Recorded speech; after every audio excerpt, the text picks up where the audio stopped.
This program is for discussion purpose only.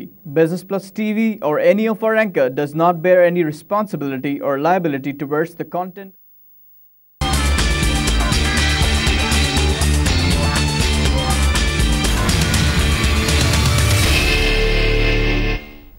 बिस्मिल्लाहिर्रहमानिर्रहीम। अस्सलाम वालेकुम नाज़रीन, कराची मरकज़ से मैं हूं आपका मेज़बान खलील अहमद। आप देख रहे हैं live are in focus. Pakistan में फ़ॉरेन डायरेक्ट इन्वेस्टमेंट लाने के लिए या फिर हम एफपीआई की बात करते हैं, फ़ॉरेन पोर्टफोलियो इन्वेस्टमेंट लाने के लिए ज़ाहिर है कोशिशें होती रही हैं, रोड शोज़ होते रहे हैं, मीटिंग्स होती रही हैं, लेकिन इसका इम्पैक्ट एज सच हम वो नहीं देख रहे जो हमें उम्मीदें थी कि जी इतनी ज़्यादा गुफ्तगू हुई है, फ़ॉरेनर्स आते रहे हैं पाकिस्तान में, कॉन्फ्रेंसेस होती रही हैं।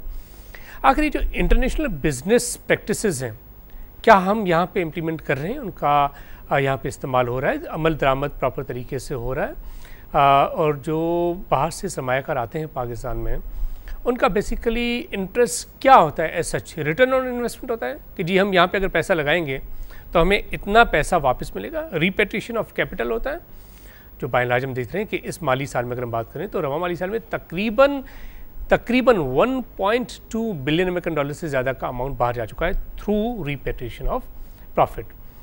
अब एनर्जी के हवाले से हम अक्सर बात करते हैं जी पाकिस्तान में एनर्जी क्राइसिस हैं और काफ़ी ऐसी कंपनीज़ हैं बाहर की जो पाकिस्तान में आना चाहती हैं और वो चाहते हैं कि पाकिस्तान में आके हम प्रोजेक्ट्स लगाएं। अब प्रोजेक्ट फाइनेंसिंग, प्रोजेक्ट इम्प्लीमेंटेशन की हम अक्सर बात करते हैं। कौन से ऐसे ममालिक हैं जहाँ पे हमें ज़्यादा फोकस रखना चाहिए? अगर वहाँ पे हम तवज्जो दें और वहाँ के सरमायाकारों को यहाँ पे लाएँ तो हमें काफ़ी ज़्यादा बेनिफिट मिल सकता है। इस वक्त हम बात कर रहे हैं जो हुकूमती सतह पे बात हो रही है कि जी इंशाल्लाह 2018 तक तकरीबन 10,000 मेगावाट बिजली नेशनल ग्रिड में आ जाएगी। अब जबकि इस वक्त हम बात करें तो जो फिगर्स आ रही सामने कि shortfall of electricity is around 5,000 megawatt. अगर 5,000 मेगावाट का शॉर्टफॉल है तो इसका मतलब तो ये है कि जो सरमायाकार बाहर से आएंगे उनके लिए तो बड़े मौके हैं यहाँ पे, इसलिए कि ज़ाहिर है इतनी बड़ी मार्केट है, 5,000 तो शॉर्टफॉल है। इसके अलावा जो हर साल बिजली की डिमांड में इजाफा होता है वो तकरीबन 8% के करीब है। अगर इतनी ज़्यादा डिमांड में इंक्रीज़ हो रही है और इस वक्त शॉर्टफॉल है तो इससे तो ज़ाहिर होता है कि सरमायाकारों के लिए काफ़ी बेहतरीन मौके हैं पाकिस्तान में। इसके अलावा भी बहुत सारे एवेन्यूज़ हैं जहाँ पे फॉरेनर्स आके कारोबार कर सकते हैं। काफ़ी ममालिक हैं जहाँ पर हम देख रहे हैं कि सरमायाकारों का काफ़ी ज़्यादा इंटरेस्ट होता है। इसके अलावा पाकिस्तानी बिजनेसमैन हैं काफ़ी जो बाहर ममालिक में जा रहे हैं, वो कोलैबोरेशंस वगैरह कर रहे हैं और इन कोलैबोरेशन के ज़रिए एक तो पाकिस्तान को बेनिफिट होगा कि वो लोग यहाँ पे आके फाइनेंसिंग भी कर सकते हैं, अपना जो टेक्नोलॉजी का इस्तेमाल है उस हवाले से भी बता सकते हैं और अपनी जो तजुर्बे की बातें हैं उसके ज़रिए पाकिस्तान में जो बिजनेसेस हो रहे हैं, जो कारोबार हो रहा है, जो मैन्युफैक्चरिंग हो रही है, जो बरामदात हो रही हैं, उसमें काफ़ी ज़्यादा हेल्प आउट कर सकते हैं। ये कोलैबोरेशन काफ़ी ज़्यादा अहम है। आज हम बात करेंगे कि इंटरनेशनल बिजनेस प्रैक्टिस कितना ज़्यादा हमें हेल्प आउट कर सकते हैं, हमारी मैशियत के लिए काफ़ी ज़्यादा बेहतर हो सकते हैं। इसी वाले से आज हमें स्टूडियो में ज्वाइन किया है डॉक्टर मोहम्मद मुश्तबा यूसुफ साहब ने। आप चीफ एग्जीक्यूटिव ऑफिसर हैं रिलायंस इनकॉर्पोरेट के। डॉक्टर साहब प्रोग्राम में खुशामदीद करते हैं आप। Thank you very much. You welcome. Doctor साहब सबसे पहले तो ये जानना चाहेंगे कि अगर हम उन लोगों की बात करें जो बहुत ज़्यादा दिलचस्पी रखते हैं पाकिस्तान में बिज़नेस करने के हवाले से, क्या टैक्सेस एक इशू हैं? वो समझते हैं कि पाकिस्तान में टैक्सेस बहुत ज़्यादा हैं या ये रेशनलाइज नहीं किए जा रहे, इसकी वजह से उनका मूव पाकिस्तान की तरफ कंपैरेटिवली कम है? देखिए, टैक्सेस का इशू तो है पाकिस्तान के लिए अगर देखा जाए, अगर इंटरनेशनल थोड़ा सा कंपेयर किया जाए। जैसे अभी मेरी प्रैक्टिस थाईलैंड में है, जॉर्डन में है, तो स्पेशली थाईलैंड में जो एक नॉर्मल टैक्स लिया जाता है वो 7% लिया जाता है। अब आप अगर पाकिस्तान के लिए कंपेयर करें, क्योंकि वहाँ की जो अपॉर्चुनिटीज़ हैं वो भी बहुत ज़्यादा हैं और उसके अलावा जो पर कैपिटा इनकम है अगर उसको भी कंपेयर किया जाए तो पाकिस्तान की इकॉनमी को थोड़ी सी मज़ीद डेवलपमेंट की ज़रूरत है। टैक्सेस एक ये सॉल्यूशन तो नहीं है कि हम इसको कि अगर यहाँ पे टैक्सेस को बढ़ा दिया जाए तो उससे हम काफ़ी हद तक अपने जो है वो यहीं का पैसा यहीं पे इन्वेस्ट करें और उससे शायद कुछ हद तक हमारी इकोनॉमी बेटर हो जाए। यानी जैसे हम कहते हैं कि अगर रवा माली साल की बात करें जी तो जो टारगेट था हमारा रेवेन्यू कलेक्शन का ये 3.1 खरब रुपए का था और अभी तक जो फिगर्स आ रही हैं उसके मुताबिक तो कोई 2.6 ट्रिलियन रुपीज़ तो कलेक्ट हो चुके हैं और ये फिगर तकरीबन कलेक्ट होगी। अब इस हवाले से जब हम बात करते हैं तो APR के लोग भी ये कहते हैं कि ये देखें महंगाई बहुत कम थी, 3% से कम। बिल्कुल। इसके अलावा अगर हम देखें तो ऑयल प्राइसेस बहुत ज़्यादा कम हो गई। अगर हम देखें तो कमोडिटी प्राइसेस में बहुत ज़्यादा कमी हो गई। और दुनिया भर में जो ग्लोबल रिसेशनरी प्रेशर्स हैं, यूरोप में देखें रिसेशनरी प्रेशर्स हैं, ब्राज़ील की इकॉनमी कितने मसाइल में है, साउथ अफ्रीका की इकॉनमी रिसेशन में चली गई, उसके बावजूद अगर हम रेवेन्यू कलेक्ट कर पाएँ तो ये बड़ी अचीवमेंट है। लेकिन आप समझते हैं कि जो टैक्स कलेक्ट होता है इसको देखने की ज़रूरत है, रेशनलाइज करने की ज़रूरत है, ताकि जो गैर मुल्की सरमायाकार हैं वो मज़ीद यहाँ पे दिलचस्पी लें। देखिए, इसको मॉनिटर करने की तो डेफिनेटली ज़रूरत है। और दूसरी बात ये कि डेवलपमेंट के लिए इस वक्त जो मैं ज़्यादा जो एक वीक पॉइंट देखता हूँ पाकिस्तान का, वो एक्सपोर्ट के बहुत ही ज़्यादा नज़र आता है। क्योंकि इंटरनेशनल मार्केट और अगर इंटरनेशनल बिज़नेस की हम बात करते हैं तो पाकिस्तान के पास बहुत अपॉर्चुनिटीज़ हैं अपनी एक्सपोर्ट को बढ़ाने का, और जो डोमेस्टिक प्रोडक्शन है उसको थोड़ा सा फोकस करने का। ये दोनों चीज़ों को अगर आप नॉर्मल एग्रीकल्चर पे आ जाएं, इस वक्त करंट सिचुएशन एग्रीकल्चर को लेके बहुत डिस्टर्ब्ड है। इसको प्रॉपर जो है वो मेंटेन नहीं किया जा रहा है, या व्हाटएवर जो भी इंटरनल इश्यूज़ हैं वो तो बहुत एक डिटेल्ड में बात चली जाएगी। तो एक्सपोर्ट, अगर थाईलैंड की बात कर लें, आपका बिज़नेस है थाईलैंड में भी है, जी जी, आपका सेटअप जॉर्डन में भी है, इसके अलावा दुनिया के मुख्तलिफ ममालिक में है, आपकी कोलेब्रेशन है श्रीलंका में और काफ़ी ममालिक में। अगर थाईलैंड की बात करें तो क्या थाईलैंड में आप समझते हैं कि गैर मुल्की सरमायाकारों को कंपेरेटिवली अगर पाकिस्तान से हम कंपेयर करें तो ज़्यादा मराहत दी जा रही हैं? एग्जैक्टली की जा रही है। अभी कुछ ऐसे प्रोजेक्ट्स थे, कुछ ऐसे आइडियाज़ थे जो कि पाकिस्तान के लिए मैंने पर्सनली उसको प्रिपेयर किया था, कि स्पेशली एनर्जी को लेके, एनर्जी क्राइसिस का बहुत ज़्यादा यहाँ पे जो है वो है। जैसे आपने अभी बताया 5000 मेगावाट्स तक की जो है वो यहाँ पे है ज़रूरत। तो अब अभी एक तकरीबन 2 to 3 मंथ्स की हमारी इसकी जो है वो वर्किंग चली थी, जिसमें इन्वेस्टर्स को हमने अप्रोच किया थाईलैंड की इकोनॉमी के लिए। बेसिकली जो काम पाकिस्तान के लिए ज़रूरी था, अब आपको पता है कि हम इंटरनेशनल बिजनेस प्रैक्टिसेस में होते हैं तो हमारी कोलैबोरेशन डिफरेंट कंट्रीज़ के साथ है। अब जिन कंट्रीज़ में हमें जो बेनिफिट नज़र आता है या जो भी प्रपोज़ल नज़र आता है कि जो उसको वहाँ ईज़िली प्रोसीड कराया जाए, तो हम वहीं पे मूव कर जाते हैं। अब पाकिस्तान में भी बहुत सी अपॉर्चुनिटीज़ होती हैं जो हम फील कर रहे होते हैं कि यहाँ पे होनी चाहिए इस चीज़ की इन्वेस्टमेंट, लेकिन यहाँ के कुछ इश्यूज़ आ जाते हैं जिसकी वजह से डेफिनेटली हम उन प्रपोजल्स को रोक नहीं सकते, क्योंकि टाइम होता है। अब हम उसको मूव कर देते हैं किसी दूसरे कंट्री में। तो एक प्रपोज़ल अभी अल्हम्दुलिल्लाह हमने ऑलमोस्ट उसको 80% करवा लिया है, और उसका PPA भी हमें रिसीव हुआ है, जो कि 16 मेगावाट्स एनर्जी, सोलर एनर्जी का हम पूरा पावर स्टेशन जो है वो थाईलैंड में इंस्टॉल करेंगे, और जिसकी टोटल इन्वेस्टमेंट यूरोप से आएगी और उसकी एग्जीक्यूशन ओपेक्स एनर्जी कंपनी करेगी। It's world top leading company in Europe. तो वो एग्जीक्यूशन भी हो रही है। तो डेफिनेटली इससे थोड़ा सा मैं इस चीज़ को फील भी करता हूँ कि जब मैं पाकिस्तान की तरफ थोड़ा सा होके सोचूं तो ये डेवलपमेंट इतनी तेज़ी से यहाँ भी हो सकती है जो वहाँ हो रही है। हम यहाँ पे अभी बसेस की तरफ मूव कर रहे हैं, वहाँ पे अभी ट्रेन्स चल रही हैं, बुलेट ट्रेन्स चल रही हैं। यहाँ पे ये सब हो सकता है, लेकिन इसलिए नहीं हो सकता कि बेसिक रिसोर्सेज नहीं है, एनर्जी की क्राइसिस बहुत ज़्यादा। ये जो आपने बताया एनर्जी के हवाले से, अब यहाँ पे काफ़ी देखिए ना मौके तो हैं, तो यही चीज़ आप मेरे मुल्क में करते, मेरे मुल्क में उन सरमायाकारों को ले आते। देखिए बिल्कुल, यहाँ पे अगर अभी इंशाल्लाह ताला कमिंग 2 to 3 मंथ्स में हमारा प्लान है, और मेरा यही प्लान है कि मैं कुछ मल्टीनेशनल जो कंपनीज़ हैं उनको लेके पाकिस्तान आऊँ, और यहाँ पे स्पेशली बहुत से प्रोजेक्ट्स मैंने पाकिस्तान को आउटसोर्स किए हैं, और अभी चल रही कुछ मेरी जो डील्स हैं वो यहाँ डोमेस्टिक मार्केट में अंडर इवैल्यूएशन है, जिसमें हम कुछ सॉफ्टवेयर के प्रोजेक्ट्स यानी यहाँ से पाकिस्तान से सॉफ्टवेयर्स एक्सपोर्ट करेंगे, आईटी के प्रोजेक्ट्स इंट्रोड्यूस करवाने पाकिस्तान में, और कुछ हद तक जैसे एंड्रॉयड एप्लीकेशंस जो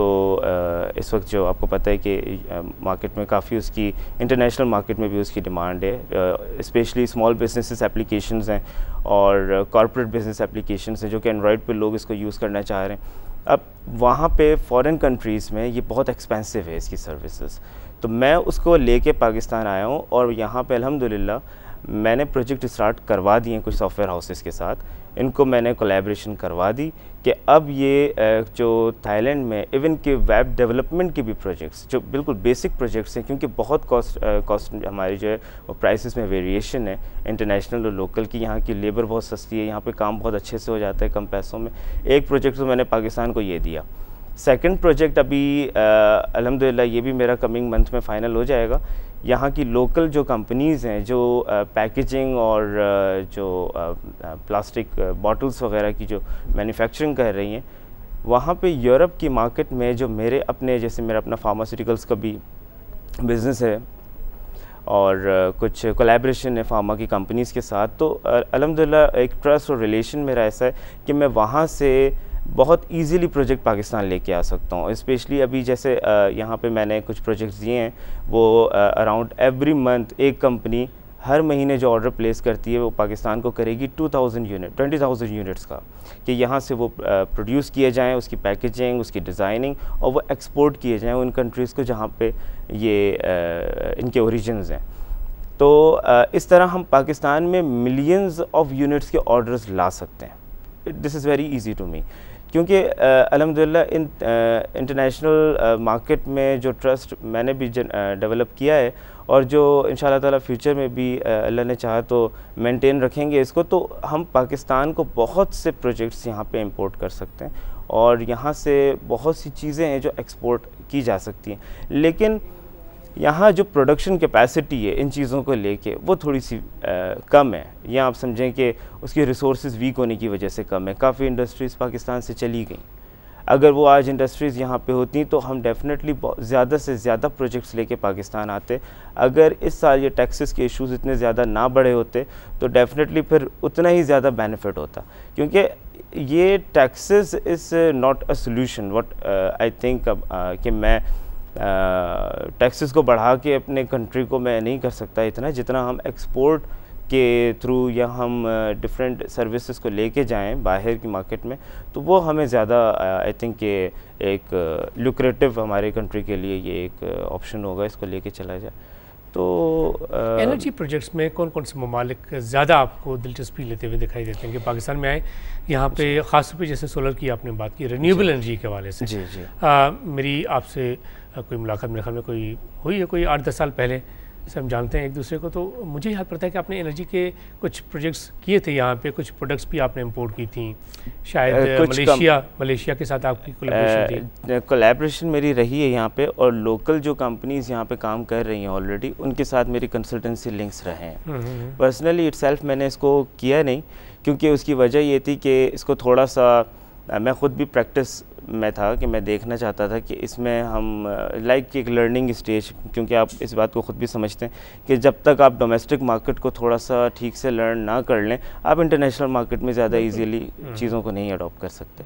तो यहाँ पे जब मैंने इन चीज़ों को स्टडी किया तो अब मेरा जहाँ तक एक बहुत ही मैं समझता हूँ कि इस पर कॉन्फिडेंस भी है कि अगर हमारे साथ प्राइवेट सेक्टर में ही थोड़ी सी कोलैबोरेशन हो जाए, लोकल कोलैबोरेशन, कि अगर मैं यहाँ पे कंपनी रजिस्टर करता हूँ और मेरे साथ कुछ प्राइवेट सेक्टर में लोग इन्वॉल्व हो जाते हैं, जैसे आपकी काइट है वो इन्वॉल्व हो जाती है, तो हम डेफिनेटली यहाँ पे बहुत से ऐसे प्रोजेक्ट खुद ही इन्वेस्ट करके आपस में ही एक दूसरे को डिस्ट्रीब्यूट कर सकते हैं इलेक्ट्रिसिटी, कि आई डोंट थिंक कि हमें कोई इतनी ज़्यादा क्राइसिस फेस करनी पड़ेगी।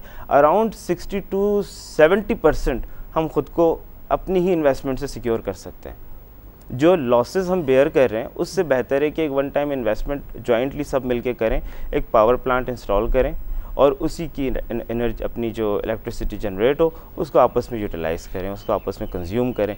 तो एक ये ऑप्शन मुझे नज़र आता है हमारी जो है वो डोमेस्टिक मार्केट के लिए, क्योंकि अगर हम मज़ीद वेट करते हैं गवर्नमेंट की तरफ से कुछ हमारे लिए कुछ पॉजिटिव मराहत वगैरह हो तो I think it will definitely take time as usual, जैसे हमेशा से चलता आया है, क्योंकि हमारी गवर्नमेंट भी डेफिनेटली बहुत बिजी है बहुत से प्रोजेक्ट्स पे, तो उनको हर चीज़ को लाइन अप करने में उनकी हुकूमत का टाइम निकल जाता है, लेकिन लाइन अप हो नहीं पाती चीज़ें, अक्सर ऐसा होता है। एग्जैक्टली तो इस वजह से जो है वो ख़ुद ही मिलके अगर आपस में एक प्राइवेट सेक्टर के साथ हम काम करें तो आई थिंक इसको बहुत अच्छे से किया जा सकता है। पाकिस्तान के लिए कोई बहुत बड़ा इशू नहीं होगा जब हमारे पास इन्वेस्टर्स मौजूद हैं, हमारे पास एग्जीक्यूट करने वाली कंपनीज़ मौजूद हैं, तो आई थिंक थोड़ा सा लोकल इंटरेस्ट जनरेट करना ज़रूरी है फ़िलहाल।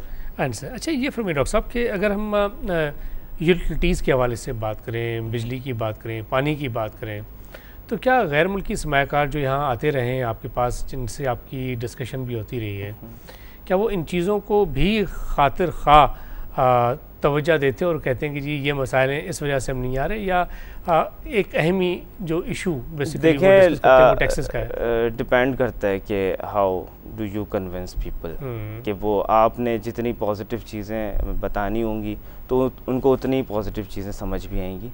और जहाँ तक ये बिल्कुल एक फैक्ट है कि पाकिस्तान को बहुत सी चीज़ों की कमी का सामना करना पड़ रहा है यूटिलिटीज़ के ऊपर, तो आई थिंक कि फॉरेनर्स को यहाँ लाना is not a difficult task on this way कि अगर हम पाकिस्तान में पानी की या बेसिक जो आप यूटिलिटीज़ की बात कर रहे हैं, इसमें ऑलरेडी बहुत सी ऑर्गेनाइजेशंस काम कर रही हैं। स्पेशली USAID का एक बहुत बड़ा जो है वो लोगों के हवाले से भी थोड़ा सोशल एक्टिविटीज़ को देखा जाए तो उनकी सोशल वर्किंग बहुत अच्छी है।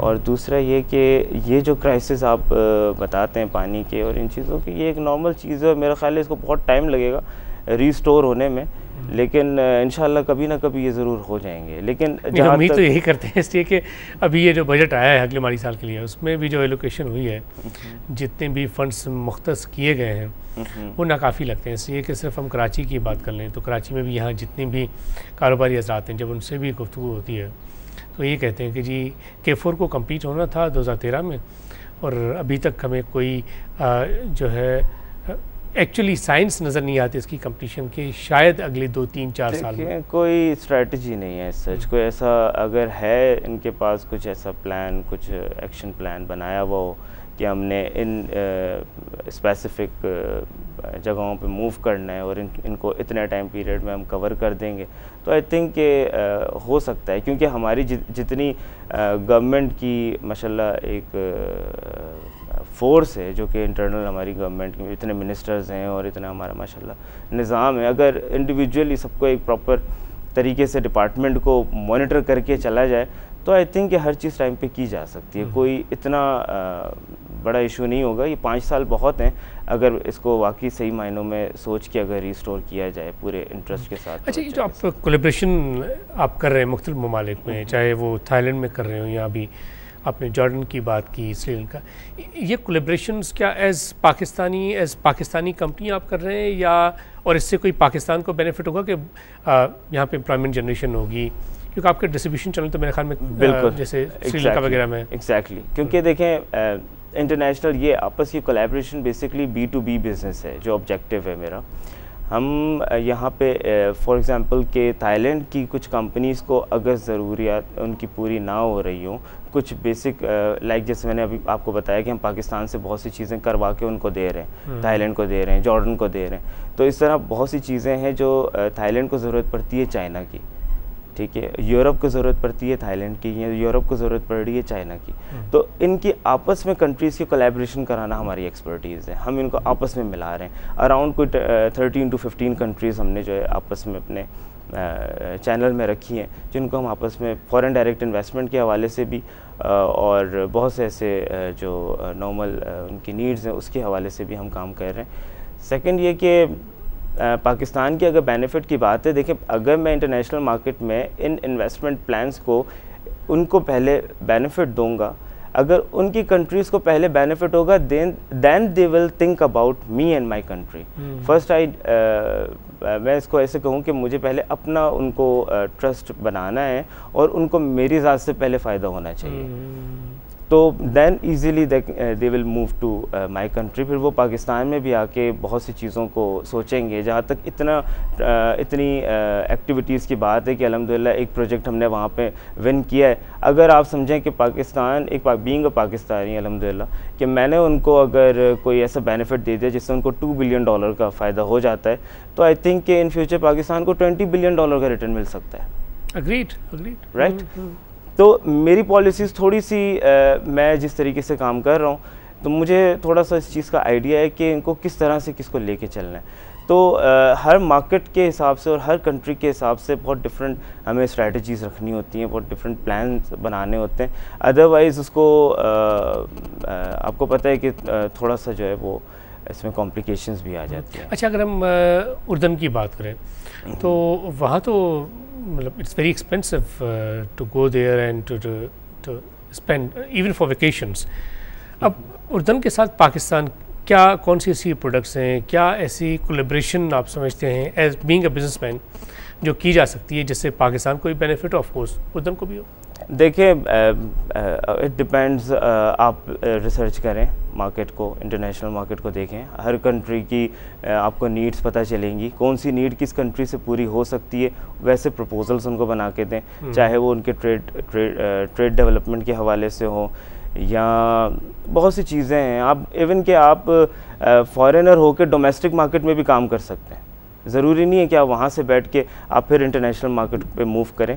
आप बहुत सी रिसोर्सेज हैं जिसकी उनकी डोमेस्टिक मार्केट को भी नीड है, और वहाँ से अगर उनके पास किसी चीज़ की पैदावार ज़्यादा है तो एक्सपोर्ट करके भी आप उनको बेनिफिट दे सकते हैं। Will continue with this. Well नाज़रीन, हम बात कर रहे हैं कि बैनुल अक़वामी प्रैक्टिसेस जो कारोबार की होती हैं उसकी यहाँ पाकिस्तान में क्या ज़रूरत है, या हम यहाँ पे वो प्रैक्टिस ऑलरेडी उस पर अमल दरामद हो रहा है और हम इसके ज़रिए ख़ास तौर पे जो गैर मुल्की सरमायाकार हैं उनको कन्विंस करके पाकिस्तान में ला सकते हैं। ज़ाहिर है जब पाकिस्तान में फ़ॉरेन डायरेक्ट इन्वेस्टमेंट आएगी, एक वक्त था हम कहते थे कि जी ये $7 बिलियन अमेरिकन डॉलर तक की फ़ॉरेन डायरेक्ट इन्वेस्टमेंट हम ला सकते हैं। हम जब फ़ॉरेन पोर्टफोलियो इन्वेस्टमेंट की बात करते हैं तो वो तो ज़ाहिर है एक ऐसा अमाउंट है जो जल्दी आता भी और जल्दी चला भी जाता है, स्टॉक मार्केट में आया और इतनी तेज़ी से जा भी सकता है।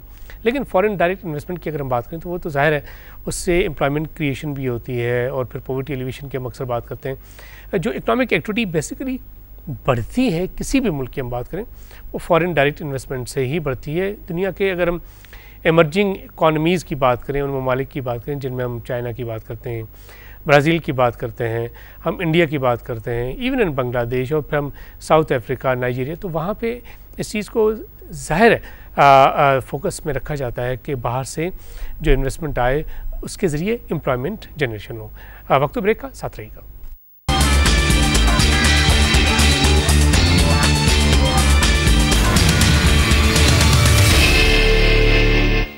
वेलकम बैक नाज़रीन। कुछ ऐसी प्रोडक्ट्स हैं, कुछ ऐसे सेक्टर्स हैं जिन पे ज़्यादा तवज्जो देने की ज़रूरत है। अब अगर हम इंफॉर्मेशन टेक्नोलॉजी की बात करें तो आईटी सेक्टर, ख़ासतौर पर सॉफ्टवेयर की एक्सपोर्ट के हवाले से जब बात करते हैं तो रेलेवेंट बिज़नेस कम्युनिटी ये कहती है कि जी यहाँ से अगर हम देखें तो अभी भी तकरीबन कोई $2.5 अरब की हम बरामदात कर रहे हैं, और अगर हम बात करें तो कहते हैं कि जी ये $10 अरब तक की यहाँ से बरामदात हो सकती हैं। आईटी की सॉफ्टवेयर प्रोडक्ट्स हम बरामदात यहाँ से अपनी बढ़ा सकते हैं अगर हुकूमत कुछ इंसेंटिव्स दे, कुछ फैसिलिटेशन वगैरह हो।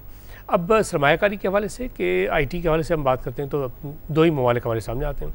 एक तो हम कहते हैं जी सिलिकॉन वैली यूएसए में है और दूसरी सिलिकॉन वैली इंडिया में। इन दो ममालिक को तो बहुत ज़्यादा आईटी के हवाले से पहचान मिली है, आइडेंटिफिकेशन मिली है, लेकिन पाकिस्तान में जितने मौके हैं उनको शायद हम हाईलाइट नहीं कर पाए हैं, जितना टैलेंट यहाँ पे उनको शायद हम हाईलाइट नहीं कर पाए हैं, जितनी काबिलियत हमारे लोगों में है उसको हम हाईलाइट कर ही नहीं पाए हैं। अगर इस पे तवज्जो रखी जाए, एक वक्त था, ये 2007 की बात है, कि जब मैंने आईटी मिनिस्टर का इंटरव्यू किया, उस वक्त के आईटी मिनिस्टर पार्लियामेंट में गया मैं और वहाँ मैंने उनका इंटरव्यू किया तो उन्होंने कहा जी हमारा एम ये है कि ओवैस लगारी साहब उस वक्त आईटी मिनिस्टर थे, तो उनका जो कहना था वो कि जी हमारा एम है कि तकरीबन हर पाकिस्तानी के पास कंप्यूटर तक एक्सेस हो। अब 2007 और आज हम 2016 में बैठे हैं, क्या ऐसी हिच आई? उसके बाद भी जाहिर कई आईटी मिनिस्टर्स आए और गए, क्या ऐसी हिच थी जिसकी वजह से हम इंफॉर्मेशन टेक्नोलॉजी में इतना आगे जा ही नहीं सके, ना हर बंदे तक हम कंप्यूटर पहुंचा सके और ना ही हम अपनी बरामदात को, सॉफ्टवेयर की बरामदात को बढ़ा सके।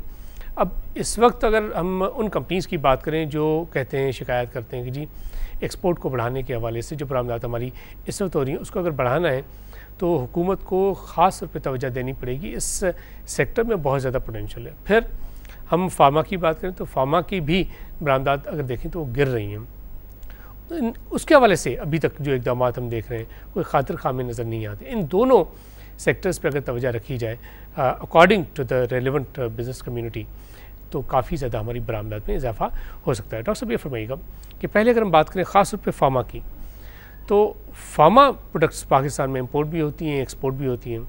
इंपोर्ट तो यूरोपियन कंट्रीज से भी होती हैं, फिर एक्सपोर्ट के हवाले से हम कहते हैं कि जी सेंट्रल एशियन कंट्रीज़ में काफ़ी ज़्यादा पोटेंशियल है, इसी को बहुत बहुत ज़्यादा इंपोर्ट करते हैं।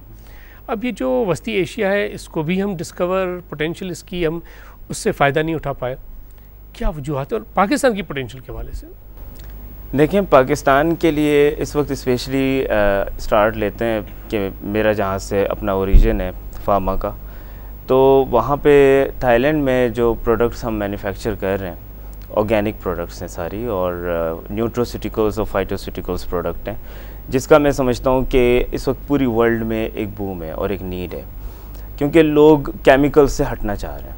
तो ये जो इस तरह की प्रोडक्ट्स हैं, अभी इंशाल्लाह ताला कमिंग 2 to 3 मंथ्स में मैं पाकिस्तान में इन सारी सर्विसेज को लॉन्च कर रहा हूँ, और यहाँ पे एक पूरा एक प्रॉपर वर्क स्टेशन बना के हम फार्मा का यहाँ से हम काफ़ी कंट्रीज़ को जो कि पाकिस्तान के पड़ोसी मुल्क हैं उनको हम यहाँ से एक्सपोर्ट करेंगे। और उन सर्विसेज को बेसिकली पाकिस्तान में लाने का फार्मा के लिए स्पेशली ये नीड है, क्योंकि इंटरनेशनल तो उसका बहुत मैं समझता हूँ कि हमें एक बहुत ह्यूज मार्केट उसकी हमें मिल रही है। अराउंड हमने कोई एक साल में $1.2 मिलियन तक की जो है वो इंटरनेशनल अपने जो है वो किया है उसकी प्रोडक्शन। तो अब पाकिस्तान में जब इंशाल्लाह ताला इसको हम लेके आएंगे, तो जो कंट्रीज़ की रिक्वायरमेंट है, जो हमारे नेबर कंट्रीज़ हैं, उनको हम यहाँ से एक्सपोर्ट देंगे, उससे पाकिस्तान को भी बेनिफिट होगा। और सेकंड ये कि उसमें जब कॉस्ट जो वेरिएशन आएगी काफ़ी, वो हमारी डोमेस्टिक मार्केट को भी अप्रोच करने में काफ़ी हेल्पफुल होगी।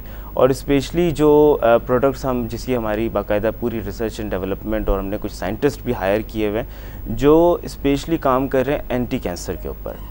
और इन प्रोडक्ट्स के साथ हमारा क्या फ्यूचर प्लान है वो भी इंशाल्लाह ताला मैं आपसे डिस्कस करूँगा कि हम कैंसर के हवाले से जो यहाँ पे अपना जो पूरा हमने एक प्लान तैयार किया है कि उसमें मैक्सिमम जो कंट्रीज़ हमने हाईलाइट किए हैं जहाँ बहुत ज़्यादा कैंसर पेशेंट्स हैं, उनमें से पाकिस्तान एक डेफिनेटली पाकिस्तान है, इंडिया है, बांग्लादेश है, काफ़ी कंट्रीज़ हैं जिसमें बहुत ज़्यादा कैंसर के पेशेंट्स हैं। तो यहाँ के लिए हमने उसमें जितना बेनिफिट दे सकें, कुछ सोशल जो इदारे हैं हमारे NGOs हैं, उनके साथ कोलैबोरेशन लेके हम फ्यूचर में काफ़ी यहाँ पे जो है वो बेनिफिट इसका देना चाहते हैं।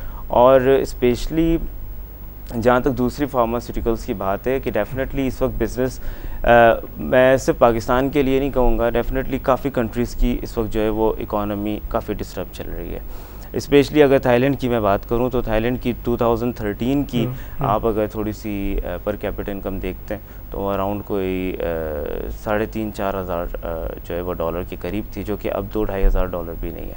तो इकॉनमी पे तो फ़र्क आया है, लेकिन अब अगर फ़र्क आया है तो इसका मतलब ये नहीं कि अगर इकॉनमी डाउन है तो आप आगे मज़ीद कोई एक्टिविटी नहीं कर सकते। तो डेफ़िनेटली जब भी हम अगर प्रोडक्ट लाइफ साइकिल को स्टडी कर लें, तो जब हम डिक्लाइन मोड पे आते हैं तो वहाँ पे हमें अपनी स्ट्रेटजी को थोड़ा सा स्ट्रॉन्ग करना होता है, क्योंकि अब हमें पता होता है कि डिक्लाइन के बाद जो है या तो हम आउट हो जाएंगे मार्केट से, एग्जैक्टली, या तो हम बहुत ज़्यादा हो सकता है कि सर्वाइव कर जाएं बहुत अच्छे प्लान के साथ। तो वहाँ पे ये कुछ छोटे छोटे फार्मूलाज हैं कि अगर हम उसको वहाँ पे इम्प्लीमेंट करें तो आई थिंक कि मैं नहीं समझता कि किसी किस्म की कोई डिफ़िकल्टी होनी चाहिए। और इवन के हर ऑर्गेनाइजेशन को आप प्राइवेट सेक्टर में देखें या पब्लिक सेक्टर में देखें, जितने भी एक्सपर्ट्स हैं तो डेफिनेटली वो हर जहाँ पे प्रेशर आता है या कोई ऐसा टाइम होता है वहीं पे ही वो अपनी जो है वो एफिशिएंसी को और अपनी काबिलियत को शो कराते हैं। तो इस तरह पाकिस्तान को इंशाल्लाह ताला एक अच्छे टैलेंट की ज़रूरत है और अच्छे आइडियाज़ की ज़रूरत है, और एक समझें कि जो हमारी इवन की जो हमारी यूथ है बहुत क्रिएटिव लोग हैं, तो उनको भी थोड़ा सा अगर आगे लेके आया जाए। प्राइवेट सेक्टर डेफिनेटली वही एक है कि जो हमारी कंपनीज़ हैं, मल्टीनेशनल कंपनीज़ हैं, जो कॉर्पोरेट में अच्छी अच्छी नामवर कंपनीज़ बैठी हैं, वो इसके ऊपर थोड़ी सी अगर पर्सनल वे पे अगर एक्टिविटीज़ शुरू करें कुछ ट्रेनिंग प्रोग्राम्स, कुछ सेमिनार्स पे, तो बहुत युद्ध हमारे अपने ही मुल्क से निकल के आएगा जो हमारे मुल्क को ही बना देगा। बिल्कुल। तो हम उसको फ़िलहाल जो मैंने इसको देखा है कि हमारे पास थोड़ी सी इग्नोरेंस ज़्यादा है, क्योंकि हर शख्स अपने अपने मामलात में बिज़ी बहुत है। तो थोड़ा सा अगर टाइम निकाला जाए इन चीज़ों के ऊपर तो डेफिनेटली बहुत बेनिफिट पाकिस्तान को पाकिस्तान के अंदर ही रह के मिल जाएगा, बाहर से इतना ज़्यादा हमें ज़रूरत भी ना पड़े। अच्छा, अद्वियात के हवाले से जब बात करते हैं तो फार्मा प्रोडक्ट्स यहाँ पे जो एक्सपोर्ट होती रही हैं उसमें हम डिक्लाइन देख रहे हैं कि कमी हुई है उसमें। इसके अलावा अगर वर्थ देखें मार्केट की तो अद्वियात बनाने वाली कंपनी जो कोई अराउंड 2.3 बिलियन अमेरिकन डॉलर्स की वर्थ है। अब इंडिया से तो हम कंपेरिजन नहीं कर सकते इसी कि वहाँ पे तकरीबन 25,000 कंपनीज़ हैं, लेकिन यहाँ पे भी potential of course undoubtedly pharma में बहुत ज़्यादा है, लेकिन प्राइसिंग के इश्यूज़ काफ़ी ज़्यादा, जब भी उनसे बात होती है वो कहते हैं जी प्राइसिंग के इश्यूज़ काफ़ी ज़्यादा है, हमारी तो cost of doing business basically इतनी ज़्यादा है और हम प्राइसेस को बढ़ा नहीं सकते। और ड्रैप की तरफ से जो इंस्ट्रक्शंस ज़ाहिर है उनको आती हैं उसको देखना पड़ता है। हेल्थ मिनिस्ट्री से काफ़ी उनको शिकायत हैं। तो फार्मा प्रोडक्ट्स के हवाले से आप समझते हैं कि क्या in the days to come import पे ही फोकस रखेंगे या यहाँ से हम अपनी बरामदात को बढ़ा पाएंगे? देखें, अब आप जैसे आपने बात की कि ड्रैप की जो अपनी फॉर्मेलिटीज़ हैं, डेफिनेटली ड्रैप की फॉर्मेलिटीज़ बहुत स्ट्रॉन्ग हैं और मैं इसको बहुत अच्छा समझूंगा कि बहुत अच्छा इन्होंने अभी फ़िलहाल जब मैं इंटरनेशनल मार्केट में हूँ, फॉर एग्ज़ाम्पल हमारी प्रोडक्शन थाईलैंड में हो रही है, हमने यूरोप में अपनी प्रोडक्ट रजिस्टर कराई, हमने डिफरेंट कंट्रीज़ में रजिस्टर कराई। आप यकीन नहीं करेंगे कि मैंने पर्सनली फ़ील किया कि काश इतनी फॉर्मेलिटीज़ मेरे मुल्क में आ जाएँ।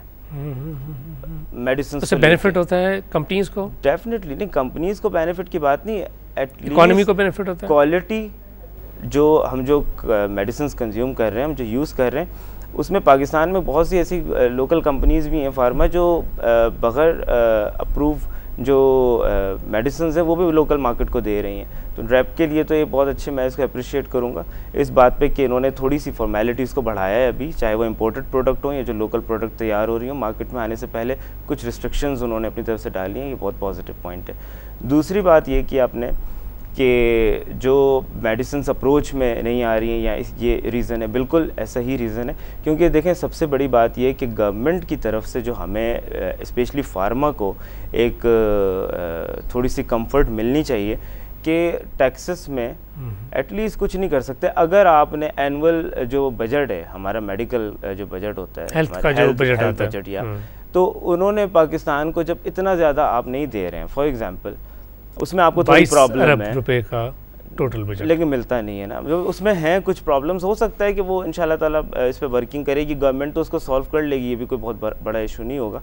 लेकिन अगर आप उस साइड से कुछ ना कर सकें तो डेफिनेटली थोड़ा टैक्सेस में कुछ फेवर दें आप फार्मा कंपनीज़ को, उनको कुछ ऐसी बेनिफिट्स दें कि वो एटलीस्ट प्राइसेस को नीचे लाएं, ताकि लोग, क्योंकि इस वक्त आप समझें कि मेडिसिन हेल्थ का अगर बिज़नेस पॉइंट ऑफ व्यू से देखें तो बहुत बड़ा बिज़नेस है। हर कोई, किसी को मैं बताऊं कि मैं फार्मा का काम कर रहा हूं, सब कहते हैं हाँ बिल्कुल फार्मा के तो यार डेफिनेटली बहुत नीड है, बहुत ज़रूरत है हेल्थ की है वो।